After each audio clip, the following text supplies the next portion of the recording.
So to start, before we jump into 100 Days to Brave, we had ended May Cause Miracles and started Failing Forward by John C. Maxwell. And we should have read through chapter 1. I don't know about you guys, but I want you to either unmute yourself and share something or put something in the chat, whichever you're more comfortable with. But I'm loving it. Like, I'm in chapter 1 and I didn't want to stop reading, but I was like, okay, hang on. I have to like plan the rest of this. I don't want to jump ahead. But oh my gosh, I'm obsessed. So I'm going to share one thing that I learned, and then whoever wants to go after me, we can just kind of like popcorn style, and share whatever we want before we jump into everything else. So I wrote down something that he said, and this is kind of just like what I took from it, was how you look at failure and move forward or not will dictate your success. So if you look at failure as a negative thing, if you look at failure as something that is impeding you or that is, I don't know, something bad for you, right? You're not going to move forward. Therefore, you're not going to be successful. You can't have success without many, many, many failures. And then he says, you must fail and fail again. Success is not without failure. And that just really stuck with me because it's not that I necessarily thought that you could succeed without failing, but sometimes I feel like maybe I'm failing more than other people, or I get into that like comparison game. And it really just enlightened me because he said, there's not a single entrepreneur or a single person that I have ever spoken to that is successful that has not failed. And I don't think that it's about how many times you fail that matters. It just matters that you're doing it. And almost that you get excited about that failure because you learn from it and are able to move on. And that's the key piece. So I'm done sharing my 2 cents, but whoever wants to unmute themselves next and share something that they learned or that stood out to them, that would be awesome. So you literally stole my quotes. Thanks.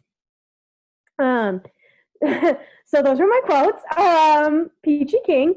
But basically the same thing. Like, I always knew that failure was inevitable. Like, you're always going to fail. Like, that was just engraved into my thing, was failure's always just going to happen. Like, you're just going to fail at multiple things all the time. Like, it's just a thing. But he gave me a new perspective on how to come back from failing versus just failing and then being like, oh, I failed.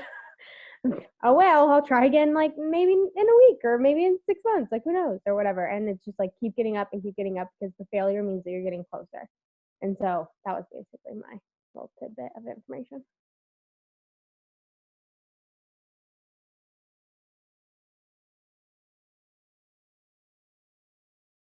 Anybody else want to share? Mackenzie says, I'm loving it so far. Got a new perspective on failure. It's unavoidable. I love that. Keyword, unavoidable. Okay, if anyone else wants to unmute themselves, feel free to totally cut me off or just put something in the chat. I'm going to go ahead and open us up with 100 Days to Brave. Whether you're religious or not, bear with me because I will recap. But if you are religious, this is perfect for you. Okay. Be generous with your words. Gracious words are like a honeycomb, sweetness to the soul and health to the body. Brave people take God's word and speak love into the lives of others. Brave people let God love them and know they are equipped for all the ways to use their word to speak love. Today's verse is so beautiful and true. Have you ever been around someone whose words just are great? We can use our words to hurt others, to be negative, to gossip, and to complain. Or we can be brave enough to step out into a negative, cynical world where people want to hear gossip and negativity, and instead we can be generous with our words and use them to bring to life. If we are focused on that, if our goal day in and day out is to be a generous and gracious, speaking love with our words, our negative mindsets and habits will fall away. The cussing will stop because it doesn't fit into who you want to be. The sarcasm will slow because you can't imagine hurting someone else with your words, even if it was unintentional. The inappropriate jokes may still come into your mind, but not so much out of your mouth. When we put God's word in diligently and routinely, the lesser things fall away. God makes us new again and again, and we can be intentional and generous with our words to ourselves, to each other, and to God. I hope today that you will write a note to anyone, to people who need some words of life poured into their hearts. I hope that you will stand up for people who can't stand up for themselves, and I hope you will think before you speak, choosing words that are gifts of light, not ones that cause death. Friend, be brave. Be different in a world that uses words to hurt. Use your words to heal and use them often. Give those words of the life and the words found in Scripture to as many people as you can. I feel like that goes so hand in hand with what's going on in the world right now. There's a lot of hate. There's a lot of negativity. There's a lot of racism. There's a lot of things going on. And if it hasn't been made clear already, this company and this team specifically does not support any form of racism and will not be tolerated, as well as drama, as well as talking crap about other people on the team. Like, whatever it is, it absolutely will be dealt with. So, having said all of that, the one thing that I wanted to tack on to that, because that was amazing, is I've really started to look at, and I encourage you guys to do the same, of choosing one new area in your life, maybe every day, every week, every month, however much, sorry, you guys know I'm so burpy, however often you want to do it. But we talk a lot about leadership. We talk a lot about ranks, and like what our goals are specifically for those. And we talk a lot about, if you want to be a diamond leader, you have to start acting like a diamond leader today before you step into that role to even be prepared for that role, right? The same thing with marriage, with like a romantic partner, with a relationship. It's the same thing with friendships. It is the same thing with the relationship with your child. And I really started to think about today, because I have been a friend, I've been a person, I've been whatever. Like, us as women, we gossip, right? We talk about things. We maybe talk negatively about parts of our body or about the way that we think of ourselves. Like, you fill in the blank. But I've been so guilty about negative talk in the past, or that kind of just like circle of communication. And what I wanted to challenge myself to is, I'm picking friendship, for example. And I want to, and I've written down, and I'm going to continue to grow that list tonight in the next couple days, about what the perfect friend looks like. When I think about the perfect friend, how do they show up for me? How do they show up for themselves? How are they showing up for their family? When I go to them and I'm gossiping to them, are they the person that shuts it down, or are they feeding into it and stirring the pot? When, like, I'm just going to be listing all of these things, and I want to start embodying that person today. And I'm going to do that for my marriage. I'm going to do that for my relationship with my children, like literally every area of my life. And it is part of the reason, because of all the stuff that I'm reading right now. But it just kind of clicked the other night when I myself even said on a Zoom, we need to start acting like that leader. And I've been telling myself a lot, like, what is a triple diamond leader? What do they do? But a triple diamond leader isn't just a triple diamond leader in their business. They're a triple diamond leader in their life. So what does that look like? How do I need to level up in other areas to meet the expectation of the person that I want to be in this company? Does that make sense? Drop a 1 if that makes sense. Drop a 2 if you're going to do the same thing starting this week and start evaluating the other areas of your life that you want to improve. Yay. Oh my gosh, I love that. Okay. So, Kiana, if you want to kind of just open us up with your story, who are you? Like, why are you here? Why are you in this company? Today is going to be kind of, it's going to start kind of at a low energy. We're going to be talking a lot about where we came from. And sometimes that's not pretty, I think, for all 3 of us that are going to be speaking tonight. And it's going to feel kind of Debbie Downer. And then we're going to be talking about why we're still here, how we overcome those things, and how we move forward. So stay tuned to the end is my point of everybody's talk. Okay. So, Kiana, go ahead.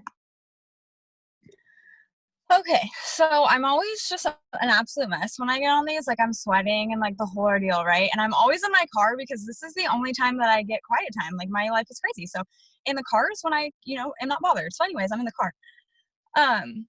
And also I'm a jerk, you guys. So if you can have your video on because I like to see your face, okay? Anyways, I'm Kiana. I'm 19 years old. I joined a little over a year ago for gas money and phone bill money. Seriously, that was it. I was the girl that was counting change at the gas station and borrowing $20 from my grandparents. Horrible. And so for the first 10 years of my life, so I come from Hawaii. I was born in Arizona, but I come from Hawaii. I spent the first 4 years of my life in Hawaii or something like that.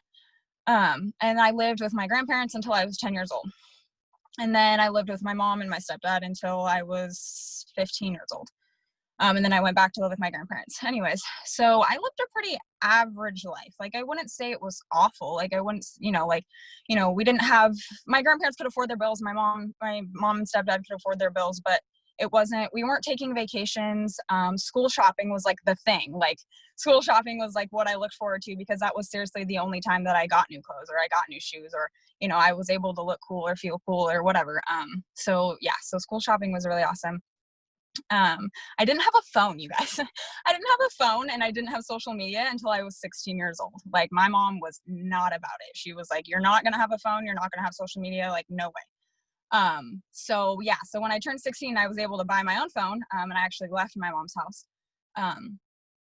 So anyways, I've only really had social media for like 2 years, going on 3 years. Cause like I said, I'm only 19. So I, wasn't set up to be successful in this business. Like, I wasn't, like I'm saying, I was only on social media for 2 years. I had not a clue what I was doing.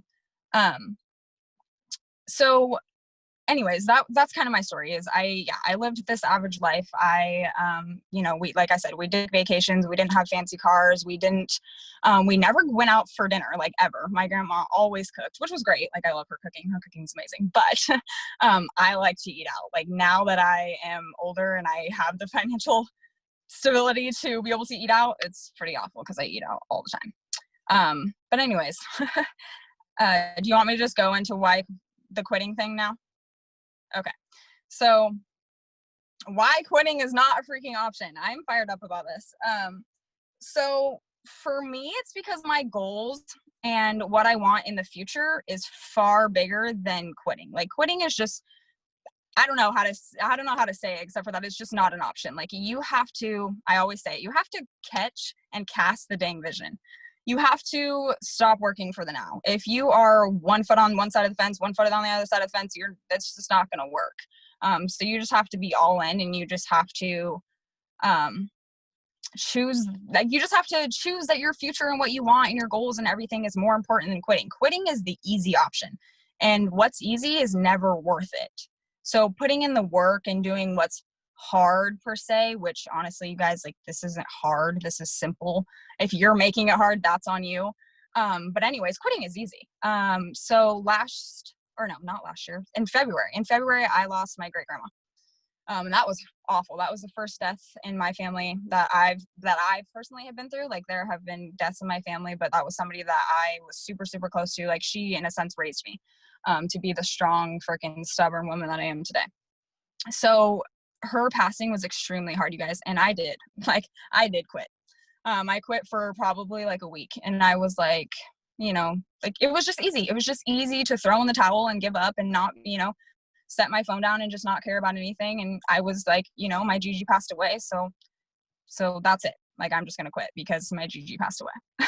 But then I was like, hey, my Gigi would slap me upside the head if she was here for quitting and, whatever. Like, honestly, you guys, I've always been a quitter. Like, I've pretty much quit every single thing that I've ever started in my life. Sports, relationships, like, I've quit a lot of things. So anyways, my Gigi passed away. I quit. And then, like I said, I was like, man, if she was here, she would not be happy about this. So, I jumped back in, whatever. Okay. So like a week and a half ago now, I just went through a breakup with somebody that I've loved for the last 3.5 years of my life. And it sucks. And so I could have quit, and I wanted to quit. Like, it's so normal to feel like you want to quit because it's easy. It's so normal to, let life get in the way and just to be like, you know what, like I'm saying, it's just easy. It's easy to freaking quit. It's easy to do that. And I've had every single reason to quit, you guys, and I'm still here because of the future. Like, I'm not focused on what's happening now. I'm not focused on where I am now. And I also, why I'm still here and why I don't quit is because I think about where I was a year ago, where I was before I started this. And man, to go backwards, to go back to that broke life where I'm counting change at the gas station, borrowing money from my grandparents, no way in hell that I want to go backwards. Okay, you guys, the point is to go forward and to grow and to get better and to all the things, right? If you go backwards, we're going backwards. Don't go backwards. That's terrible. Anyways, and also, you guys, I have not been supported by my family in this business. Like, not one single person in my family has been a customer. When I joined this team, you guys, I thought that it was just my sister was going to sign up, my best friend's going to sign up. You guys, I came to them with this and they were like, so you're crazy and bye. Like, I don't know what you're doing, but it's retarded, pretty much is what they were saying. So, and, like I came to my parents with like, hey, like, I know you guys want to lose weight. I know you guys want to do all these things, right? And they were like, I'm just gonna drink my regular coffee and my regular tea and good luck. Like, I have not been supported by my family at all. And that's honestly, it wasn't the easiest thing for me to get over, because I thought that I was going to have all these people that were going to support me. I thought my sister was going to want to join my team and, my best friend was going to join my team and all of these things, right? And that was all the reason to quit. I was like, dang, if my family's going to support me, isn't going to support me, why is somebody random on my social media going to support me? Why is, somebody that I come across on my Instagram going to support me? Like, if my own family doesn't support me, like, that was all the reason to freaking quit. And honestly, you just have to use it as motivation. Like, because my family didn't support me, I was like, okay, well, because you guys are telling me that this is a scam, or because you guys are telling me this sucks, I'm going to prove it to you that it doesn't. I'm going to keep going. So that way in, 3 years and a year and 6 months and whatever the heck time it takes, I can look at my family and be like, oh, well, guess you should have tried this really awesome coffee because you'd be a whole lot skinnier. Guess you should have joined my team because you'd have a whole lot more money in your bank account.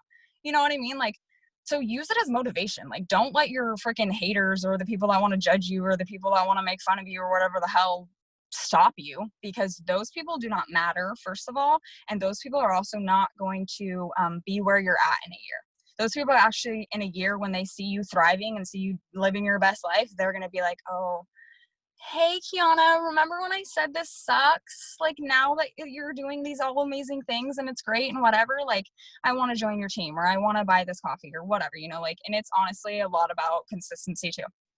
But anyways, you guys, you have to have a reason why. You have to have a why. Like, why did you join this business, right? And you have to let that drive you, and you have to not let your why become your excuse.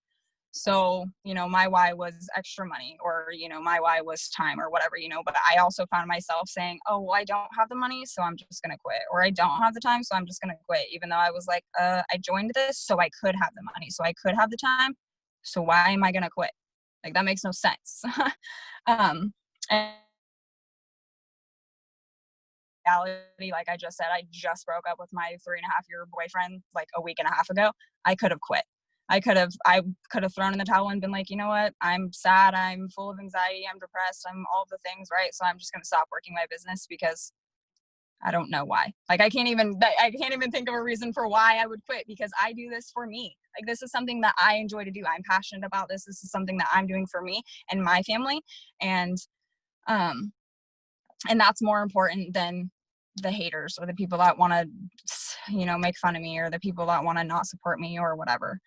So you just can't be on both sides of the fence. You either need to be on one side of the fence or you need to be on the other side of the fence. And also, you need to let the life things that happen to you and the haters just motivate you and drive you to push harder and be better and do all the things. That's what I got. Yay. Oh my gosh, that was so good. Like, I'm so excited about this. I'm already sweating. You have me sweating. Okay, I have a lot to add on, but I'm going to wait till it's my turn. So, Mads, why don't you kind of go in with your story? Why are you here? Why is quitting not an option? So thanks for making me go after her. She basically solidified the deal. Okay. So, my story. So I've been in this business for what? A little over a year and a half. So I joined almost 2 years ago. Um, and I kind of grew up, it was weird. And like my parents divorced when I was 5. And so I was from like as young as I can remember, I was bouncing house to house. And each house was so separate and different. So like my mom, we lived in a 2-bedroom apartment with literally 6 siblings and my stepdad and my mom for a long time. Like that was our house. We would rotate who got the bed, and like sometimes one of us got to sleep in the hallway because there just wasn't enough space.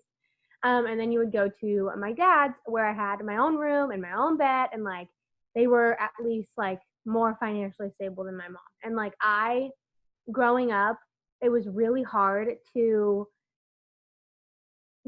balance both places because I felt like I had to be 2 different people when I was going house to house. And so I was always like trying to be this perfect teenager when I was at my dad's house because that was the life that they had like set up for me. And at my mom's house, I could really feel like I could be myself because that's how I grew up. And like I was just normal. Like that's just how people in where I grew up grew up. We were just all really broke and we all hung out and we all had holes in our shoes and like it was a great time. Like that's just what we did. And like it was very weird for me as a teenager growing up to have 2 different houses where everything was very different. And we were not like Kiana said, my dad's side of the family was very average. Like they always had their bills paid. We really never went out to eat. Like we all had the things that we needed, but it was like whatever. And then my mom's side was we like got excited for school shopping also. Like that was our like big hip hooray. Like my mom would give us like $100 and be like, hey, this is like what you get, like go shopping. And we'd be like, oh my God, we're so excited. We got $100. And like that was the life that I lived. And I never wanted to, my whole life, I never wanted to bring a child. Like when I wanted to have a baby, I wanted to have a baby with my life. And I wanted it to be like my dad's where like we're all stable and like we have this beautiful home and like our lives all put together because I wanted them to not grow up like I did. Well, then I got pregnant at 19 and I was with her dad for like 3.5 years and we were together for a long time. And then at her year birthday, we decided to separate because it was best for both of us and we're very civil. And I had to go to this very broke lifestyle. Like I left with $0 in my bank account, you guys. Like I literally I had barely a place to stay. My mom's house was a mess. Like there was no room for me to go. Like I took my daughter and I left in hope that I had a bed to go sleep in. Like that's just who I was. And then as I got settled and I got this job that I hated, but I needed it. And like I did all the things. Like I did that for a whole year and I hated my life, you guys. I was barely making ends meet. And I had a good job. Like I was a medical assistant in a neurosurgery office. Like I was making decent money, but it wasn't enough money to sustain any sort of income, like any sort of life. Like we were living in the same studio apartment I'm in now. And I could barely put food on the table. Like we would have to go to my mom's house to eat dinner. Like I didn't have food for her to go to lunch, like eat lunch. Like it was awful. And I like sat myself down one day, like just bawling and was like, what am I going to do? Like, I can't stay here and I can't keep living the life that I'm living because I'm not going anywhere. And I didn't want my daughter to grow up like this. And her dad is more well off than I am. And I all of a sudden she's living 2 lives and she's living the exact same thing that I was living. She had this, like, I love her and like my mom loves me, but like we were broke and like we'd never got anything. And I had to keep telling her no while her dad was telling her yes. And so it's like, I didn't want that for her. And so I had to sit myself down and be like, bro, what are you going to do? Like, snap the fuck out of it. Oh, excuse my language. Sorry. Oops. Like, what are you going to do? Like, get up. Like, are you going to keep living the life that you're living or are you going to do something more? And I was going through so much that I just was like, I don't know. And I like prayed about it so hard, guys. Like, I don't even know. Like every night I would go to sleep and I would just pray, like maybe tomorrow something will happen. Maybe tomorrow I'll get a raise. Maybe tomorrow I'll get a really good job offer or something. Like, I don't know. Like, I was just praying for anything. Like, maybe money will fall out of the sky. I don't know. Like, maybe it'll happen. And I met Lex because we had been talking before about something else. And she's like, bro, I have this thing. Like, you gotta come do it. And I was like, no. I was like, you're crazy. Good luck. I'll catch you later. Like, no. Not knowing that, I don't know if anyone's religious or not, but not knowing that the universe or God, whichever one you believe in, had like literally sent that to me as like, hello, here's your silver platter. Like, are you going to take it or not? And it took me 5 months to actually say yes. And since then, we're not living like that. I mean, obviously, we're still here, but like, I've been able to say yes more since starting than I have ever been able to say yes to in her entire almost 4 years of living. And it's because of this business. And that is why quitting's not an option.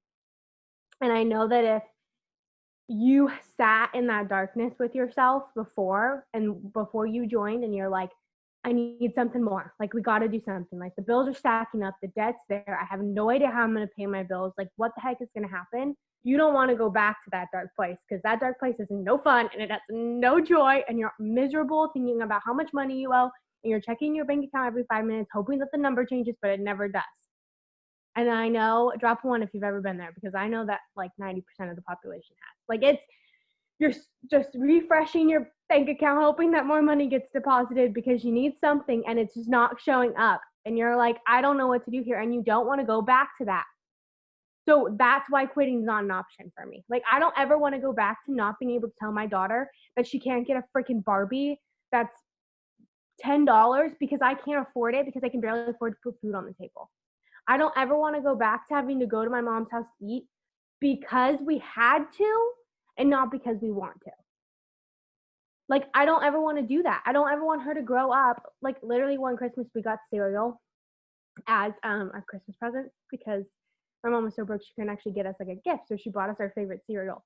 And like, that was our gift. Like, I don't ever want my daughter to grow up and get a box of cereal. Like, I love my mother and like, kudos to her. And I probably was the happiest kid on the planet because I got Fruit Loops. But like, I don't want that. Like, I want my kid to open a freaking Barbie and be excited that her mom got her a Barbie. Like, I don't ever want to go back to not being able to buy my daughter gifts. And that's why quitting's not an option. And if you even have the thought of quitting in your head, delete it. Press the delete button. I've listened to like multiple podcasts that say like, name the voice in your head that's negative. Like, the negative voice in your head, name it, because then you're putting a name to something that you can get rid of, and you can get rid of a person that's named, but you can't get rid of it, like nothing. So I named mine Paul, and Paul likes to really tell me that I'm not going to do good and like I'm not worth it, and he really likes to tell me that I should quit because I'm just never going to make it, and I basically tell him to shut the F up, and it really works. But I told Paul that the one thing he was not allowed to ever say to me is that I have to quit, because quitting's not an option. I have deleted that word from my vocabulary. Layla doesn't believe in the word quitting and can't. Like, it's gone. Like, we don't talk about it. Like, there's no quitting. It's not an option. My 9-to-5 job that I have right now is plan B. Like, this is plan A.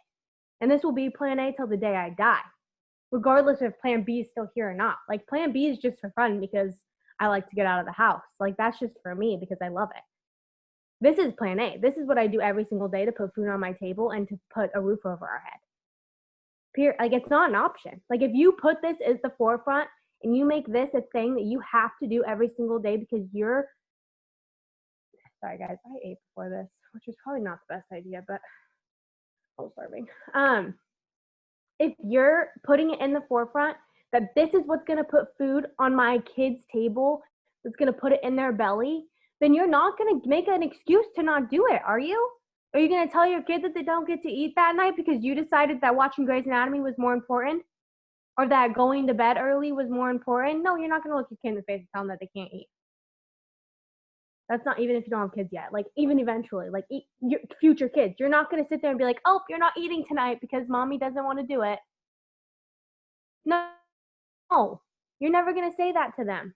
So get your butt up, do what you're supposed to do, because quitting's not an option. I don't care what's going on in your life, you guys. I have been through the ringer. Like we've all been through it, okay? We've been through life. Life happens to everyone. You're not a minority here. You're the majority of people have been through probably what you've been through. It is not just you, and you're so sad, and it's all on you, and it's not you. You and 90% of the population. So don't sit there and be like, oh, I can't do it just because of, I don't know, whatever. I can't even think of an excuse at this point. Like, it's just like, don't do it because there's something else happened. Like, oh, I had a really bad day. You guys, I had the worst day of my entire life. Not really, but like, I felt like the worst day of my entire life. And I got in the car and I was driving over from my mom's house. I had to go get Layla's bike, and I was like running around the head cutoff because I just knew I had to do the Zoom and everything. And I was like, I'm cranky. Like, I can't do this Zoom. Like, I'm cranky. Like, I'm gonna be like not a fun person to listen to right now. And you know what I did? I came home, I took my pants off, I put my running shorts on, I put my running shoes on, and I went for a run. And I have not ran in weeks. Okay, that was really hard. Okay, I was like all the way home. Like, it was hard, but I'm so much happier because of it. And I chose not to chose not to be in a bad mood. I don't want to be there. I don't want to be in a bad mood. And if I would have stayed in that bad mood, I probably wouldn't have completed my 6 list. I would have made all of the excuses in the book of why I couldn't do it. I would have done absolutely nothing and laid here and probably stared at the ceiling. I don't even know what I would have done. I don't know what I do when I don't work. Like, I literally haven't ever done it. But like, I choose to be happy. And even though my day sucked, I was like, why? Why did it suck? Name the things that sucked today. And all of them were so little and so minute that it like didn't even matter. Like, why are you even mad about that? It happened at 8 a.m. this morning. Get over yourself. Like, I'm not gonna be mad about something for a whole day because it happened. Like, no. Stop thinking that because you're sad or you're upset or whatever that you can't do this, because one, I'm here to tell you that you can do whatever you set your mind to. You are worthy of your promotion regardless of what that promotion is. Whether you just started or you've been in this business for a hot minute and you've been working on it, you are worth it and you deserve it because that's who you were set out to be. You would not get put in this business because someone messaged you and it was random. No, all of that stuff is aligned. You're put here for a reason. Someone said from above, they were like, brah, she's got to do it. She's going to be great at it. And she's going to know that she needs to do it. And then all of a sudden you're here.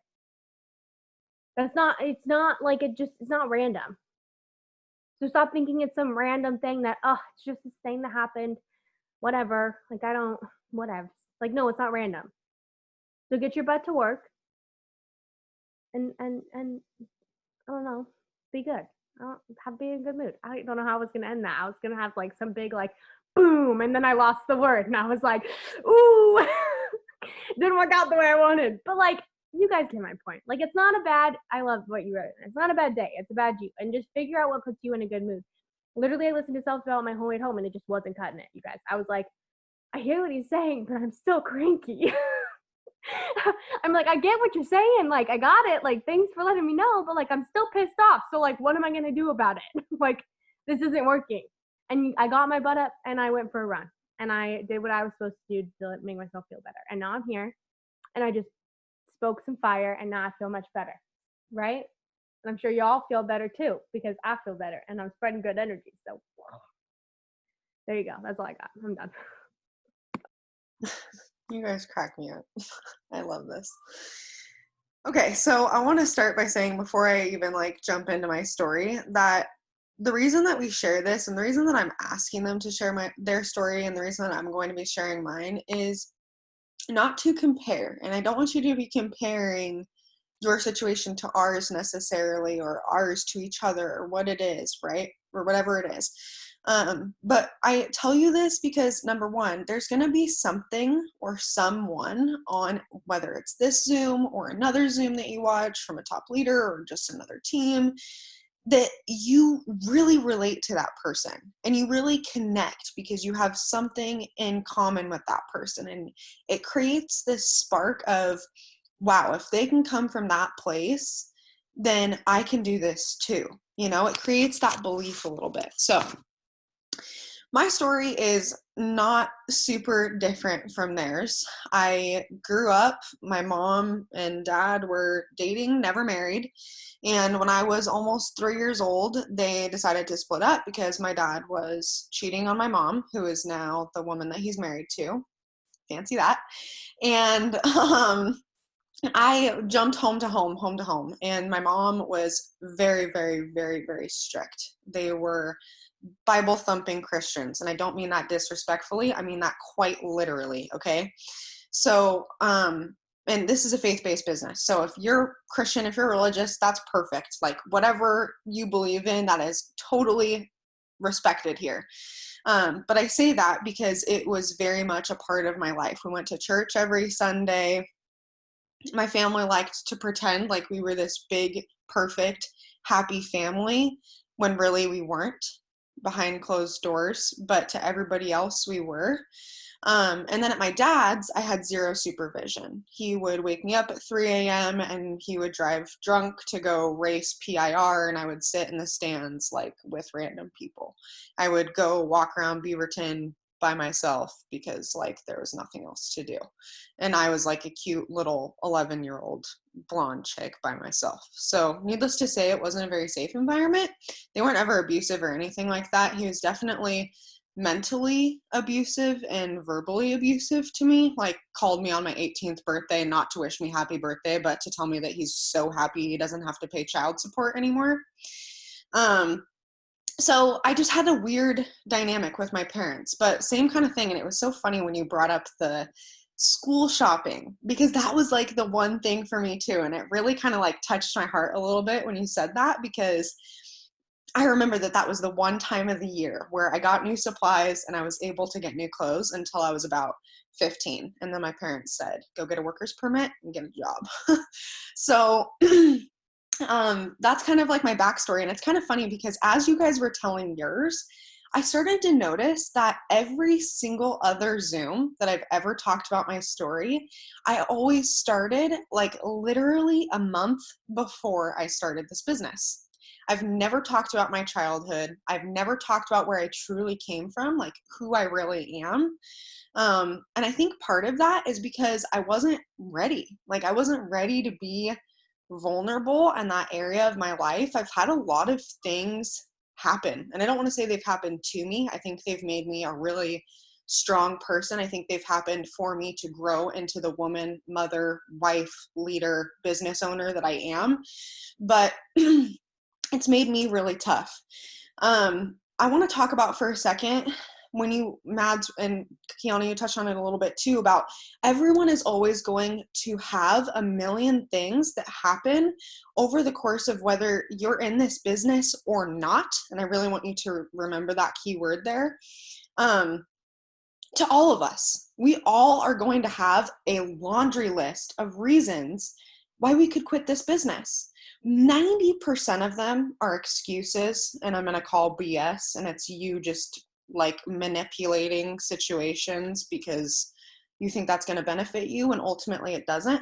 But sometimes shit happens, and sometimes things are actually very serious and could actually, deter and steer you away from your business. And so some of the things that have happened to me, and I want you to remember, these things would have happened whether I was in the business or not. And I'm going to talk about mental health in a second, but I have had multiple grandparents who and I'm like totally so 19 weeks pregnant, you guys, and I'm going to cry. So I'm just forewarning you because this is really hard for me to talk about. But I've had grandparents who I am extremely close with die. I have had and been diagnosed with multiple different things since having my daughter, one of which I can't even pronounce. It's like hyper something gravidum.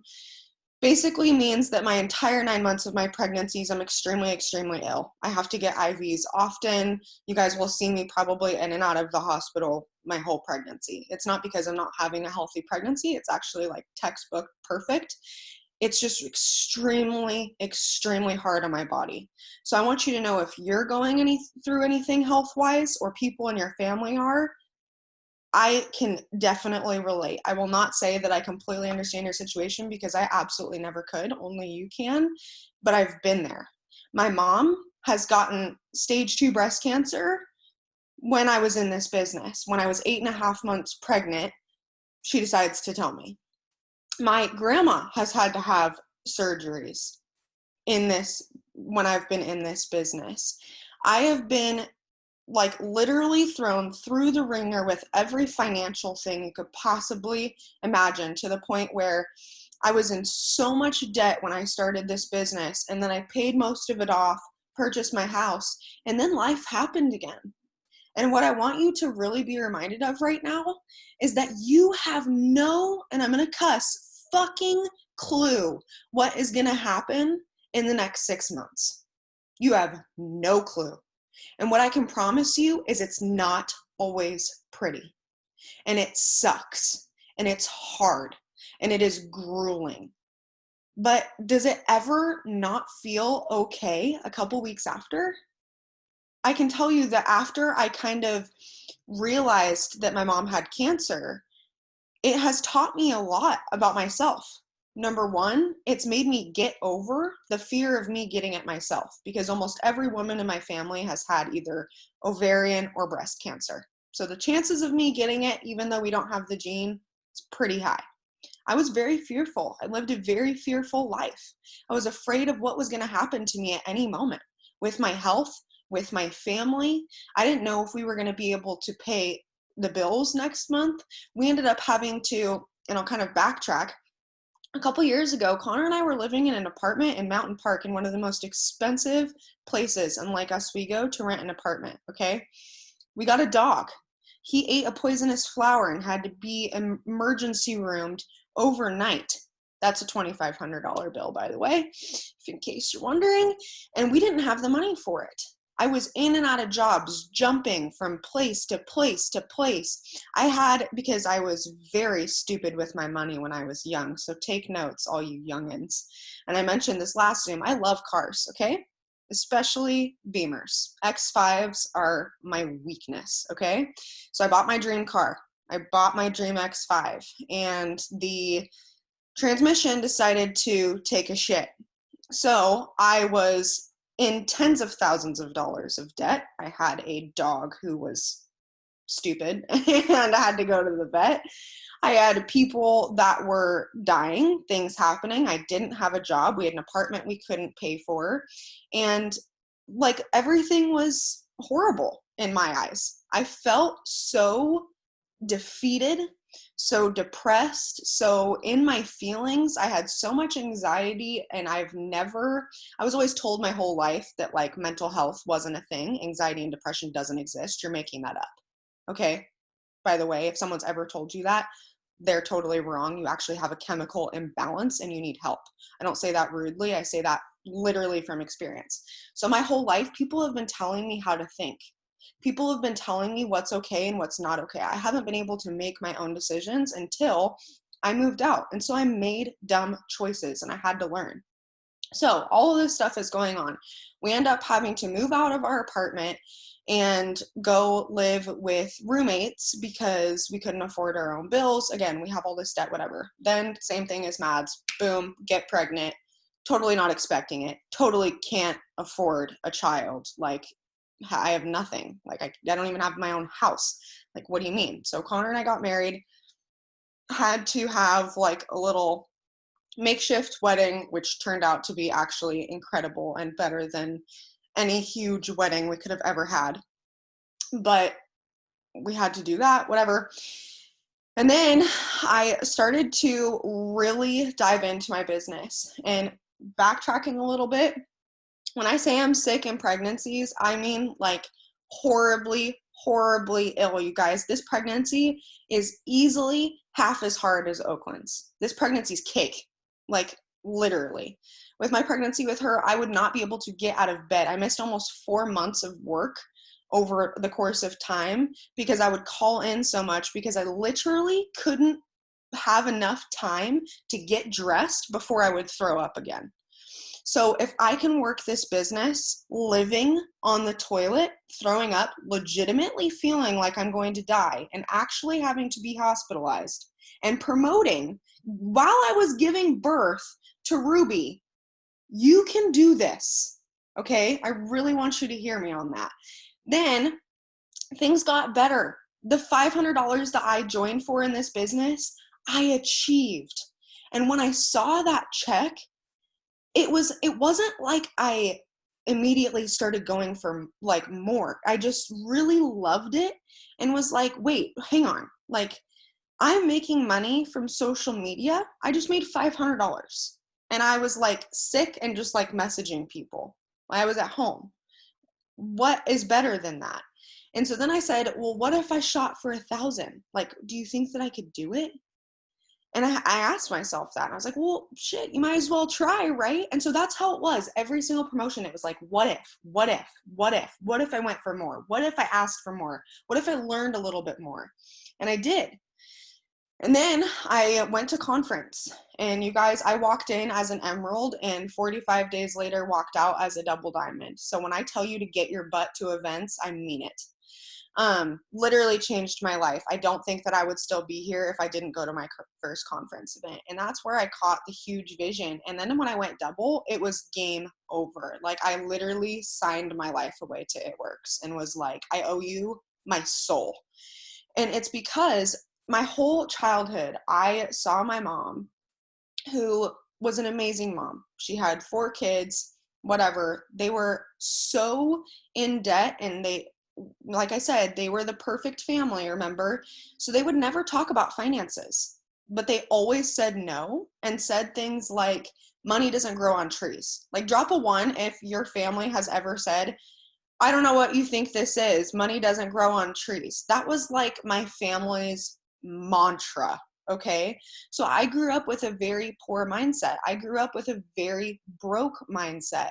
And that stung. And that's probably the hardest thing that I've actually had to overcome in this business, but that's a Zoom for a later date. But when I realized that I was told how to think my whole life, I was told that mental health wasn't something to be talked about. You don't talk about finances. You don't work for more. My dad worked so hard for my family because he had to.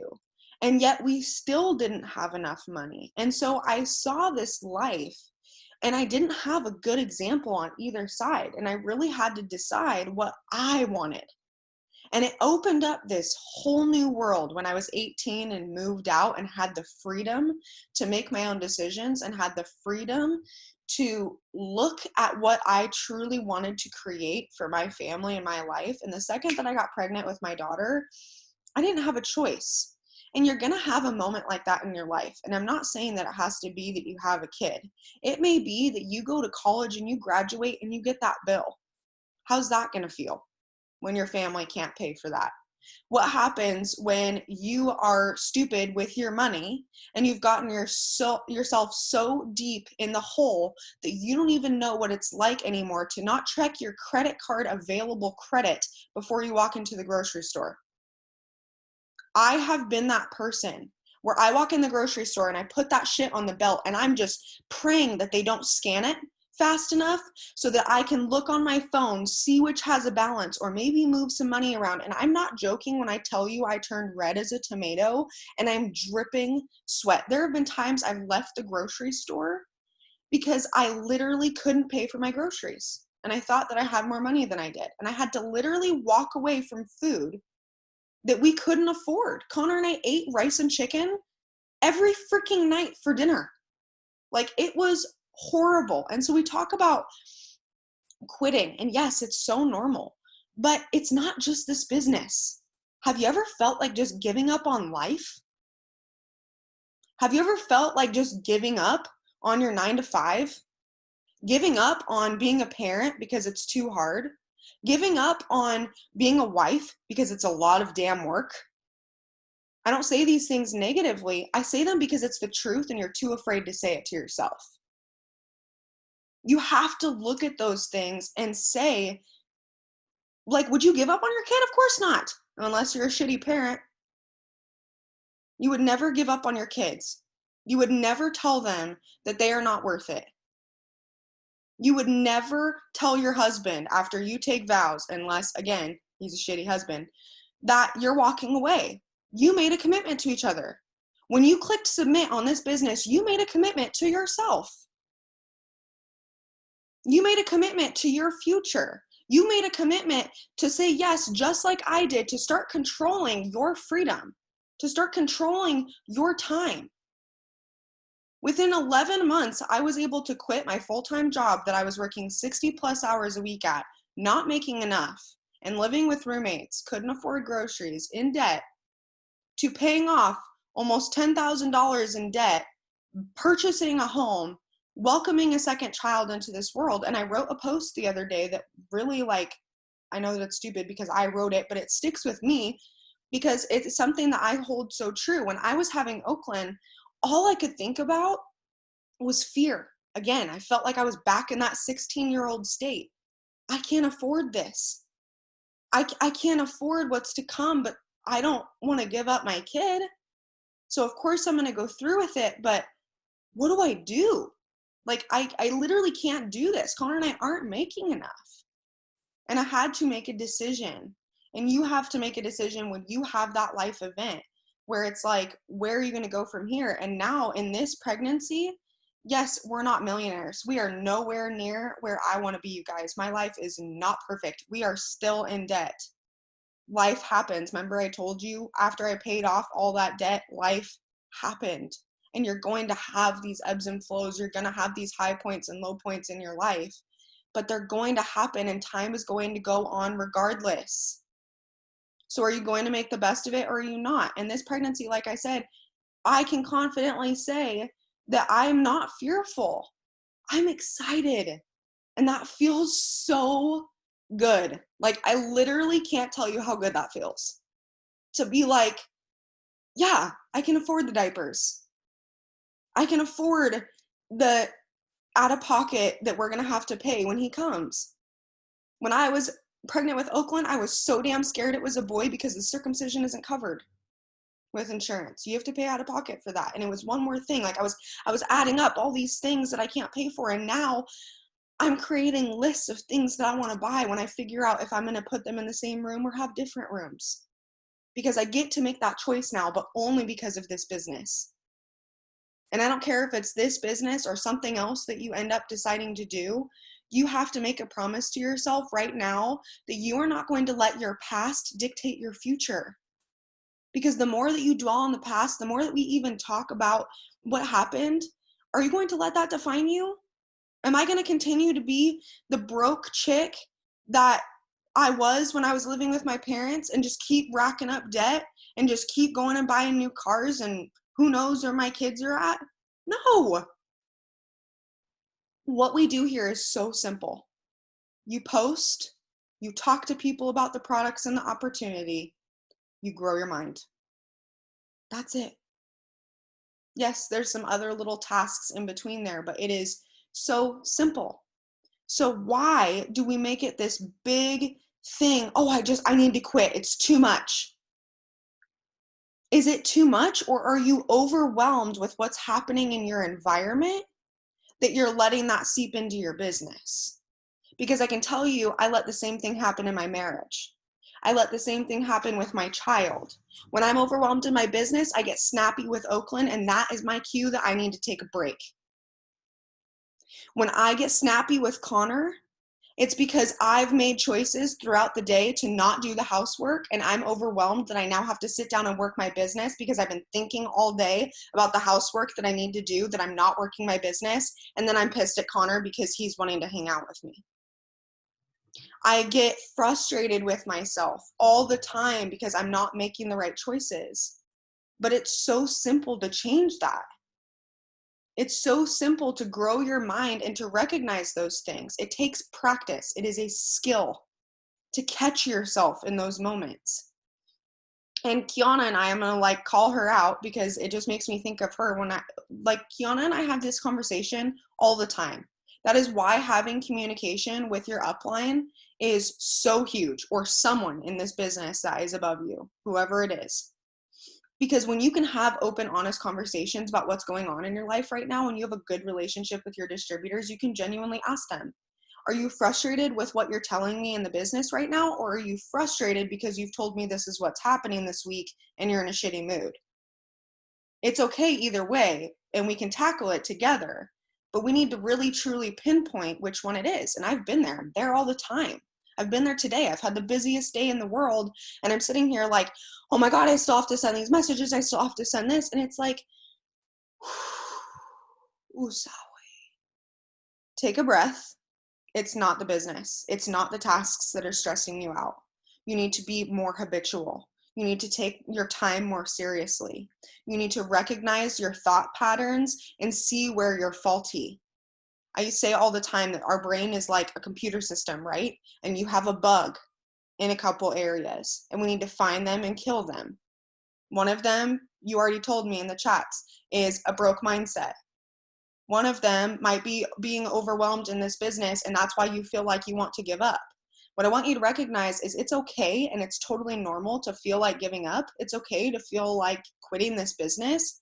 But if you do, you're not quitting the business. You're not quitting on me. You're not quitting on your enroller. You're giving up on yourself.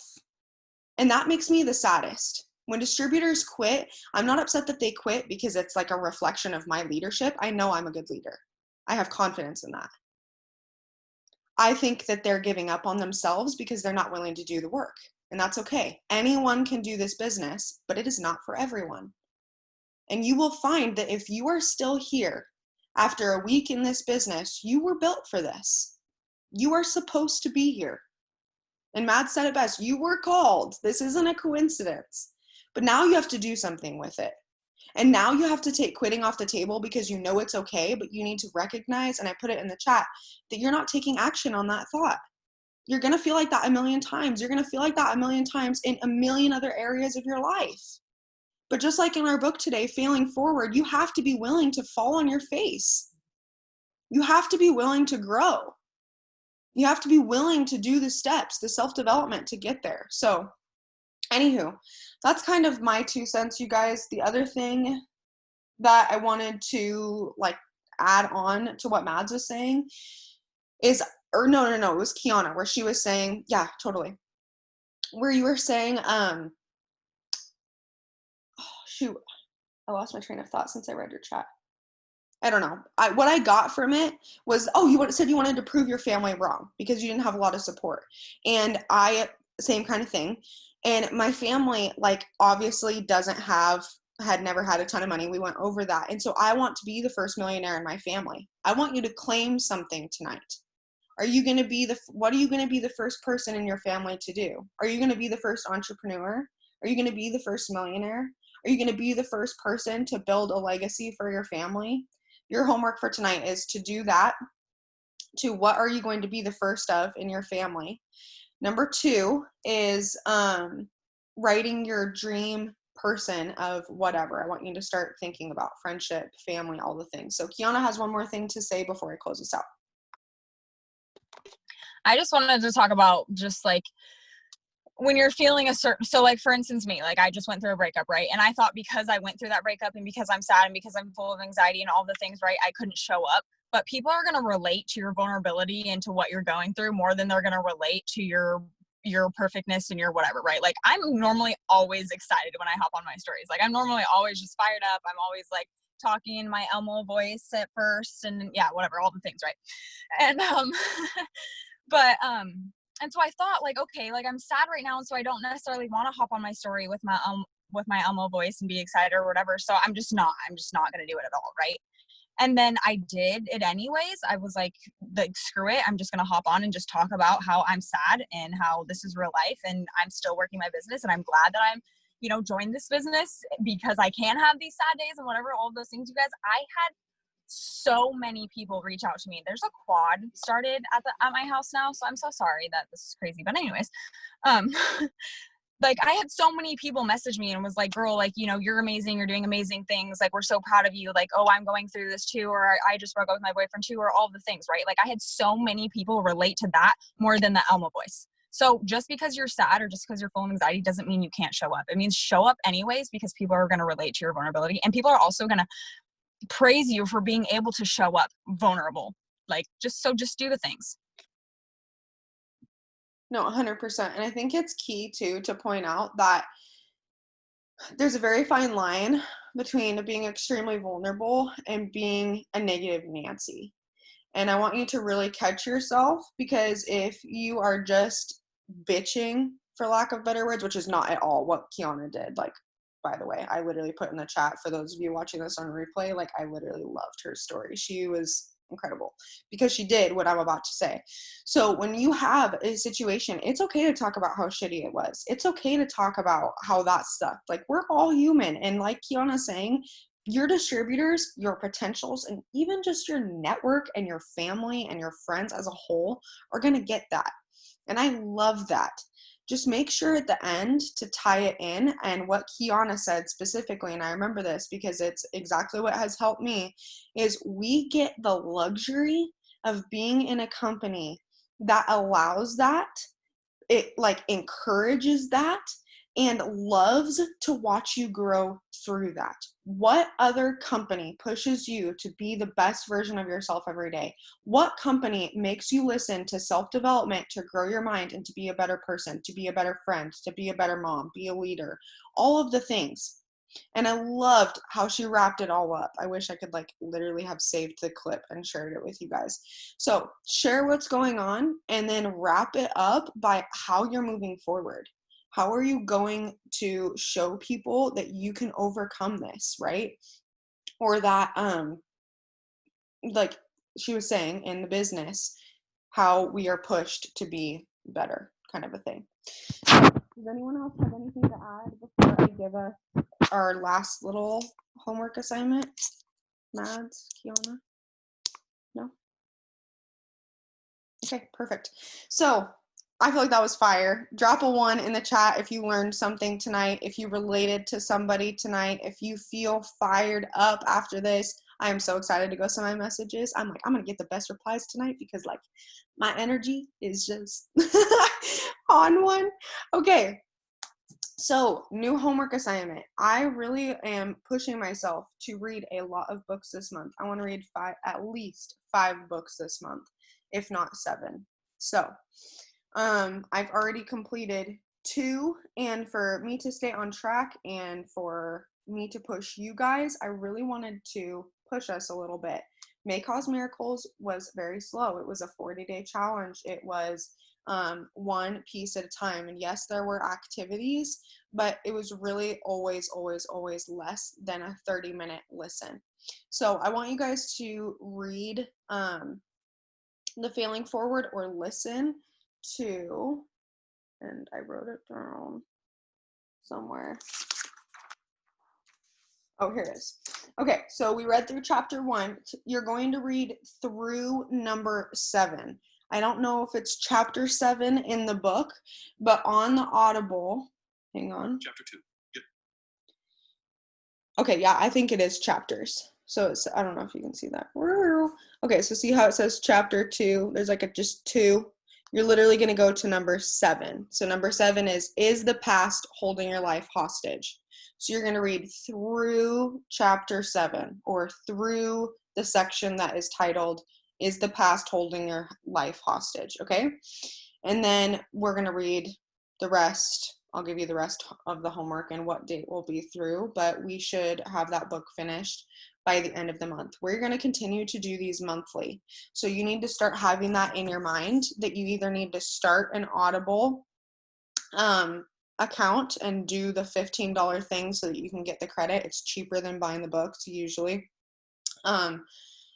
And sell samples to achieve that, or make sure that you're saving a portion of your commissions. There is no reason that you guys can't afford $15 a month if you're truly pushing in this business, because if you add up your auto ship, your eSuite, and your Audible, and those are just the 3 things that you pay for, you just need to take that into consideration with your paychecks, because ultimately think about the people who own a McDonald's or whatever it is, right? For years, they're taking all of the money they get and putting it right back into the business, taking all the money they get, putting it right back in the business, reinvesting in themselves, reinvesting in their company until they're at a point where they can start paying themselves. It's the same thing here, except for you get the luxury of paying yourself right away. Okay. So samples. But through chapter 7, that is our homework, and I will have this recording up tonight. Thank you guys so much for talking and sharing. I know that that's kind of hard to like open up to, and for everyone taking the time to get on tonight.